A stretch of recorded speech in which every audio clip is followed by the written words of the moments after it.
ಶಾಂತಿ ಕ್ರಾಂತಿ movie flap ಆಗಿದ್ದೇಕೆ? ಈ ಸಿನಿಮಾವನ್ನ ಈಗ ರಿಲೀಸ್ ಮಾಡೋಕೆ ಇರುವ ಅಡೆತಡೆಗಳೇನು? ನಮಸ್ಕಾರ, ಜನರಲ್ ಟಿವಿ ಕನ್ನಡಕ್ಕೆ ಸ್ವಾಗತ. ವೀಕ್ಷಕರೇ, ಇದೇ ತರಹ ಇಂಟ್ರೆಸ್ಟಿಂಗ್ ಮಾಹಿತಿಗಳಿಗಾಗಿ ನಮ್ಮ ಚಾನಲ್ಗೆ ಈಗಲೇ ಸಬ್ಸ್ಕ್ರೈಬ್ ಆಗಿ. ಅದು 1990ರ ದಶಕದ ಆರಂಭ. ಕನ್ನಡ ಚಿತ್ರರಂಗ ತನ್ನದೇ ಆದ ಸೀಮಿತ ಬಜೆಟ್ಗಳಲ್ಲಿ ಅದ್ಭುತ ಸಿನಿಮಾಗಳನ್ನ ಮಾಡ್ತಾ ಇದ್ದಂತಹ ಕಾಲ. ಆದ್ರೆ ಒಬ್ಬ ವ್ಯಕ್ತಿಗೆ ಮಾತ್ರ ಭಾರತೀಯ ಚಿತ್ರರಂಗದ ಕಲ್ಪನೆಯನ್ನೇ ಬದಲಾಯಿಸುವ ಹುಚ್ಚು ಕನಸಿತ್ತು. ಕನಸು ಕಂಡಿದ್ದಲ್ಲದೆ ಅದನ್ನ ಸಾಕಾರಗೊಳಿಸಲು ತನ್ನ ಇಡೀ ಸಾಮ್ರಾಜ್ಯವನ್ನೇ ಪಣಕ್ಕಿಟ್ಟಿದ್ರು. ಆ ವ್ಯಕ್ತಿ ಬೇರ್ಯಾರೂ ಅಲ್ಲ, ಅವರೇ ನಮ್ಮ ಕನಸುಗಾರ ರವಿಚಂದ್ರನ್ ಅವರು. ಆ ಮಹತ್ವಾಕಾಂಕ್ಷೆಯ ಚಿತ್ರವೇ ಶಾಂತಿ ಕ್ರಾಂತಿ. ವೀಕ್ಷಕರೇ, ಇವತ್ತು ನಾವು ಬಾಹುಬಲಿ, KGF, RRR ಸಿನಿಮಾಗಳನ್ನ ಭಾರತದ ಮೊದಲ ಫ್ಯಾನ್ ಇಂಡಿಯಾ ಸಿನಿಮಾಗಳಂತ ಕೊಂಡಾಡ್ತೇವೆ. ಆದ್ರೆ ಈ ಕಲ್ಪನೆಗೆ 30 ವರ್ಷಗಳ ಹಿಂದೆಯೇ, ಅಂದ್ರೆ 1991ರಲ್ಲೇ ನಿಜವಾದ ಫ್ಯಾನ್ ಇಂಡಿಯಾ ಸಿನಿಮಾವನ್ನ ಭಾರತಕ್ಕೆ ಪರಿಚಯಿಸಿದವರು ನಮ್ಮ ರವಿಚಂದ್ರನ್ ಅವರು. ಭಾರತದ 4 ಪ್ರಮುಖ ಭಾಷೆಗಳಲ್ಲಿ ದಕ್ಷಿಣ ಭಾರತದ ಸೂಪರ್ ಸ್ಟಾರ್ಗಳನ್ನ ಒಂದೇ ವೇದಿಕೆಗೆ ತಂದು ನಿರ್ಮಿಸಿದ ಆ ಸಿನಿಮಾ ಭಾರತೀಯ ಚಿತ್ರರಂಗದ ಇತಿಹಾಸದಲ್ಲೇ ಅತ್ಯಂತ ಧೈರ್ಯದ ಮತ್ತು ದುಬಾರಿ ಪ್ರಯೋಗವಾಗಿತ್ತು. ಚಿತ್ರದ ಬಜೆಟ್ ಹಾಗೂ ರವಿಚಂದ್ರನ್ ಅವರ ಕನಸು.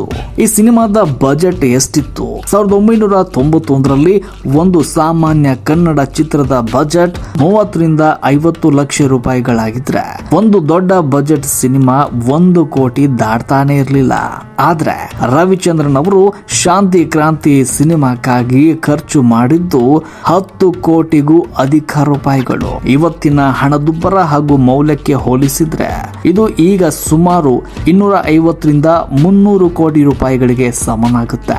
ರವಿಚಂದ್ರನ್ ಅವರು ಇಷ್ಟೊಂದು ದೊಡ್ಡ ಬಜೆಟ್ ಸಿನಿಮಾವನ್ನ ಯಾಕೆ ಮಾಡಿದ್ರು? 1987ರಲ್ಲಿ ಪ್ರೇಮಲೋಕ, ಅದಾದ ನಂತರ 1988ರಲ್ಲಿ ರಣಧೀರ ಚಿತ್ರಗಳ ಬೃಹತ್ ಯಶಸ್ಸು ರವಿಚಂದ್ರನ್ ಅವರಿಗೆ ಭಾರತೀಯ ಸಿನಿಮಾ ರಂಗದಲ್ಲಿ ಏನನ್ನಾದರೂ ಸಾಧಿಸಬಲ್ಲೆ ಎನ್ನುವ ಅಪಾರ ವಿಶ್ವಾಸವನ್ನ ನೀಡಿತ್ತು. ಇನ್ನು ಚಿತ್ರರಂಗದ ತಾಂತ್ರಿಕ ಮಟ್ಟವನ್ನ ಜಾಗತಿಕ ಮಟ್ಟಕ್ಕೆ ಕೊಂಡೊಯ್ಯುವ ಆಸೆ ಅವರಿಗಿತ್ತು. ಅದಕ್ಕಾಗಿ ಲಂಡನ್ ಹಾಗೂ ಅಮೆರಿಕದಿಂದ ಅತ್ಯಾಧುನಿಕ ಕ್ಯಾಮೆರಾ ಹಾಗೂ ಲೈಟಿಂಗ್ ಉಪಕರಣಗಳನ್ನ ತರಿಸಿದ್ರು. ಇದು ಕೇವಲ ಡಬ್ ಮಾಡಿದ ಚಿತ್ರವಾಗಿರಲಿಲ್ಲ, 4 ಭಾಷೆಗಳಲ್ಲಿ ಏಕಕಾಲಕ್ಕೆ ಶೂಟಿಂಗ್ ಮಾಡಿದ್ರು. ಕನ್ನಡ, ತೆಲುಗು, ತಮಿಳು ಹಾಗೂ ಹಿಂದಿ 4 ಭಾಷೆಗಳಲ್ಲಿ ಪ್ರತಿಯೊಂದು ದೃಶ್ಯವನ್ನ ಮರು ಚಿತ್ರೀಕರಣ ಮಾಡಲಾಯಿತು. ಇದರಿಂದ ವೆಚ್ಚ 4ರಷ್ಟು ಹೆಚ್ಚಾಯಿತು. ಈ ಸಿನಿಮಾದ ವಿಶೇಷತೆಗಳು ಮತ್ತು ಇದು ಮೊದಲ ಫ್ಯಾನ್ ಇಂಡಿಯಾ ಸಿನಿಮಾ ಆಗಿದ್ದ ಹೇಗೆ? ವೀಕ್ಷಕರೇ, ಶಾಂತಿ ಕ್ರಾಂತಿ ಸಿನಿಮಾದ ವಿಶೇಷತೆಗಳು ಏನು ಅನ್ನೋದನ್ನ ನೋಡ್ತಾ ಹೋಗೋಣ. ಈ ಸಿನಿಮಾದಲ್ಲಿ ಅತಿ ದೊಡ್ಡ ಸ್ಟಾರ್ ಕಾಸ್ಟ್ ಇತ್ತು. ಕನ್ನಡ ಚಿತ್ರರಂಗದಲ್ಲಿ ರವಿಚಂದ್ರನ್ ಅವರು, ಜೂಹಿ ಚಾವ್ಲಾ, ಅನಂತ್ ನಾಗ್ನವರು, ತೆಲುಗಿನಲ್ಲಿ ಅಕ್ಕಿನೇನಿ ನಾಗಾರ್ಜುನ್ ಅವರು ನಟಿಸಿದ್ರು, ತಮಿಳಿನಲ್ಲಿ ಸೂಪರ್ ಸ್ಟಾರ್ ರಜನಿಕಾಂತ್ ಅವರು ನಟಿಸಿದ್ರು, ಹಿಂದಿಯಲ್ಲೂ ಕೂಡ ರಜನಿಕಾಂತ್ ಅವರೇ ನಟಿಸಿದ್ರು. ಇನ್ನು ವಿಲನ್ ಪಾತ್ರದಲ್ಲಿ ದೈತ್ಯ ನಟ ಅಮರೀಶ್ ಪುರಿ ಅವರು ಕೂಡ ನಟಿಸಿದ್ರು. ಇನ್ನು ಹಂಸಲೇಖ ಅವರ ಸಂಗೀತ ಸಂಯೋಜನೆಯಲ್ಲಿ ಮೂಡಿ ಬಂದ ಹಾಡುಗಳು ಇವತ್ತಿಗೂ ಸಾರ್ವಕಾಲಿಕ ಹಿಟ್. ಒಂದೊಂದು ಹನಿಯು ಇದುವೇ ಜೀವನ ಹಾಡುಗಳು ಅದ್ಭುತವಾಗಿ ಅಲ್ಲಿ ಕಂಪೋಸ್ ಆಗಿದ್ವು.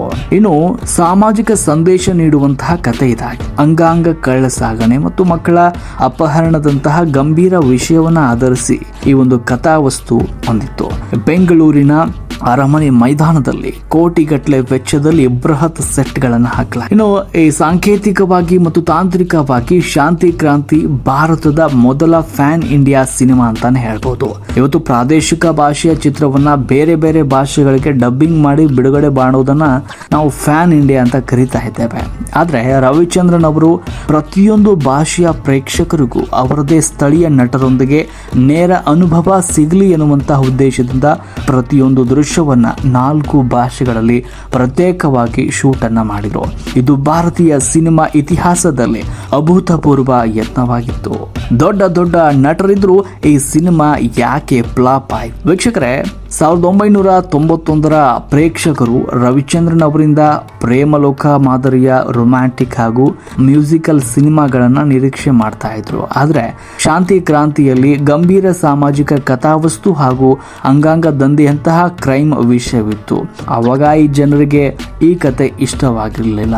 ಮೇಲಿದ ಅತಿಯಾದ ಪ್ರಚಾರ ಹಾಗೂ ನಿರೀಕ್ಷೆಗಳು ಪ್ರೇಕ್ಷಕರಿಗೆ ತಲುಪೋದಕ್ಕೆ ಸಾಧ್ಯವಾಗಲಿಲ್ಲ. ಇದು ಕೂಡ ಸಿನಿಮಾ ಫ್ಲಾಪ್ ಆಗೋದಕ್ಕೆ ಕಾರಣ ಆಯಿತು. ಇನ್ನು ವಿತರಕರು ಚಿತ್ರಕ್ಕೆ ನೀಡಿದ ಬೆಲೆ ಹಾಗೂ ರವಿಚಂದ್ರನ್ ಅವರು ಮಾಡಿದ ಖರ್ಚಿಗೆ ತಾಳೆ ಸಿಗ್ಲಿಲ್ಲ. ಅಂದ್ರೆ ತುಂಬಾ ಕಮ್ಮಿಗೆ ಅವರು ಬೇಡಿದ್ರು, ಆದರೆ ರವಿಚಂದ್ರನ್ ಅವರು ತುಂಬಾನೇ ಬಜೆಟ್ ಆಗಿ ಸಿನಿಮಾ ಮಾಡಿದ್ರಿಂದ ಆ ಒಂದು ಬಜೆಟ್ಗೆ ತಕ್ಕಂತೆ ಆದಾಯ ಈ ಸಿನಿಮಾದಿಂದ ರವಿಚಂದ್ರನ್ ಅವರಿಗೆ ಸಿಗಲಿಲ್ಲ.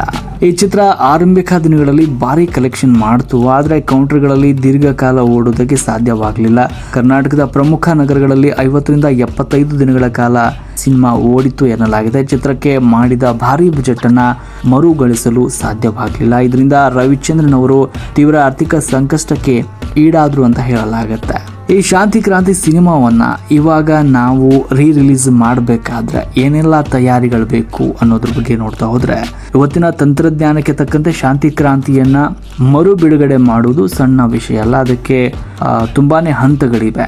ಇಲ್ಲಿ ಮೊದಲನೇದಾಗಿ ನೆಗೆಟಿವ್ ಮರುಪಡೆಯುವಿಕೆ ಮತ್ತು ಸ್ಕ್ಯಾನಿಂಗ್. ಅಂದ್ರೆ ಹಳೆಯ 35mm ಫಿಲ್ಮ್ ನೆಗೆಟಿವ್ಗಳನ್ನ ಹುಡುಕಿ ಕೆಮಿಕಲ್ ಕ್ಲೀನಿಂಗ್ ಅನ್ನ ಮಾಡಬೇಕು. ನಂತರ ಪ್ರತಿಯೊಂದು ಫ್ರೇಮನ್ನ 4K ರೆಸಲ್ಯೂಷನ್ ನಲ್ಲಿ ಡಿಜಿಟಲ್ ಸ್ಕ್ಯಾನ್ ಮಾಡಬೇಕಾಗುತ್ತೆ. ಇನ್ನು 90ರ ದಶಕದ ಬಣ್ಣಗಳನ್ನ ಇಂದಿನ 4K HDR ಪ್ರೊಜೆಕ್ಟರ್ ಗಳಿಗೆ ತಕ್ಕಂತೆ ಕಲರ್ ಕರೆಕ್ಷನ್ ಮಾಡಬೇಕಾಗುತ್ತೆ. ಇನ್ನು ಹಳೆಯ ಸ್ಟೀರಿಯೋ ಅಥವಾ ಮೋನೋ ಆಡಿಯೋ ಟ್ರ್ಯಾಕ್ಗಳನ್ನ ಪ್ರತ್ಯೇಕಿಸಿ ಹಂಸಲೇಖ ಅವರ ಹಿನ್ನೆಲೆ ಸಂಗೀತ ಮತ್ತು ಹಾಡುಗಳನ್ನ ಡೋಬಿ ಅಟಾಮ್ಸ್ ಅಥವಾ 5.1 ಸರೌಂಡ್ ಸೌಂಡ್ಗೆ ರಿಮಿಕ್ಸ್ ಮಾಡಬೇಕಾಗುತ್ತೆ.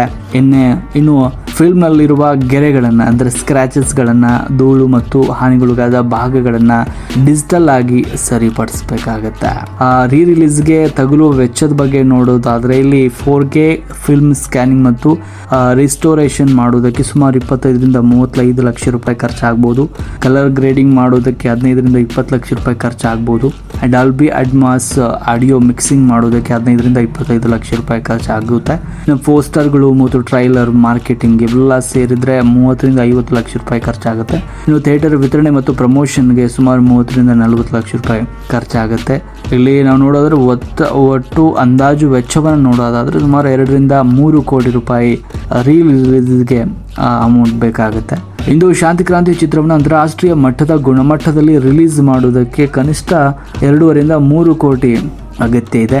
ಶಾಂತಿ ಕ್ರಾಂತಿ ಬಾಕ್ಸ್ ಆಫೀಸ್ನಲ್ಲಿ ಗೆಲ್ಲದೆ ಇರಬಹುದು, ಆದರೆ ರವಿಚಂದ್ರನ್ ಅವರ ಸಾಹಸ, ಧೈರ್ಯ ಮತ್ತು ಕನ್ನಡ ಚಿತ್ರರಂಗವನ್ನ ಎತ್ತರಕ್ಕೆ ಕೊಂಡೊಯ್ಯಬೇಕೆನ್ನುವಂತಹ ತುಡಿತ ಸದಾ ಇತಿಹಾಸವಾಗಿದೆ. ಅವರು ಅಂದು ನೆಟ್ಟ ಸಾಹಸದ ಬೀಜವೇ ಇವತ್ತು ಕನ್ನಡ ಚಿತ್ರರಂಗ ಫ್ಯಾನ್ ಇಂಡಿಯಾ ಮಟ್ಟದಲ್ಲಿ ಬೆಳೆದು ನಿಲ್ಲಲು ಪ್ರೇರಣೆ ಆಗಿದೆ ಅಂದ್ರೆ ತಪ್ಪಾಗಲಾರದು. ಯಾಕಂದ್ರೆ ಶಾಂತಿ ಕ್ರಾಂತಿ ಚಿತ್ರದ ಹಾಡುಗಳು, ಆ ಕಾಲದ ರವಿಚಂದ್ರನ್ ಅವರ ಕ್ರೇಜ್ ಎಲ್ಲರಿಗೂ ಕೂಡ ನೆನಪಿದ್ದೇ ಇರುತ್ತೆ. ಈ ಸಿನಿಮಾ ಮತ್ತೆ 4Kಯಲ್ಲಿ ಬಿಡುಗಡೆಯಾದರೆ ಖಂಡಿತವಾಗ್ಲೂ ಎಲ್ಲರೂ ಸಪೋರ್ಟ್ ಮಾಡಿ ಅವತ್ತು ಸೋತ ಸಿನಿಮಾವನ್ನ ಇವತ್ತು ಗೆಲ್ಲಿಸ್ಕೊಡಿ, ಕನ್ನಡ ಚಿತ್ರರಂಗವನ್ನ ಬೆಳೆಸಿ. ಇದೇ ತರದ ಇಂಟ್ರೆಸ್ಟಿಂಗ್ ವಿಡಿಯೋಗಳಿಗಾಗಿ ನಮ್ಮ ಚಾನಲ್ಗೆ ಇಲ್ಲೇ ಸಬ್ಸ್ಕ್ರೈಬ್ ಆಗಿ.